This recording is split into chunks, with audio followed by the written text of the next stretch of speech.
Abasuubuzi abakolera ku kizimbe kya EM Plaza wamu n'ebizimbe ebirinaanyeewo mu Kampala wakati bebeekumyemu omuliro ng'entabwe eva ku masanyalaze akatutte ekiseera kati kumpi kya ssabbiiti 2 nga gajja bwe gagenda olwo ne gabonoonera ebintu ebyo byonna.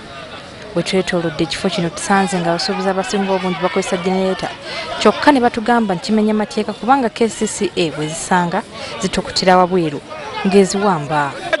Kiba ku chief tusasula ebizimbe tetutulamu abaana baffe tuwadda ku ssomero tetulina masanyalaze tuyimira ku ki Uganda ne tulowoozako ki amasanyalaze ganaaba gakoze eki gakomyewo uganda bategezize tusobola okukola kitwagala tugezezaako okwogera n'abo bekikwatako ne batugamba nti kigenda kuyimirira so tetumanyi nti oba banakiyimiriza oba banaddamu. Abeekalakaasizza mwe muli abo abatunda kompyuta fridge sako n'ebintu by'amasanyalaze ebirala era bagamba nti singa olw'enkya lutuuka nga twali kikoleddwako baakuddamu okwekalakaasa.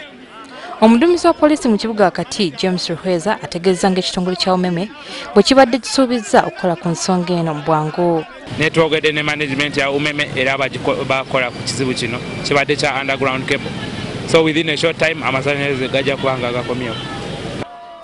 Bo bannannyini bizimbe abatakkiriza kulabikako ku lutimbe lwa WBS batutegeezezza nga UMEME bweremereddwa okukola ku nsonga z'abasuubuzi nga wadde nabo bagenzeeyo enfunda eziwera okubannyonnyola. Bwe tujjidde ku mpewo nga UMEME tennaba kubeerako kyeyogera ku nsonga eno.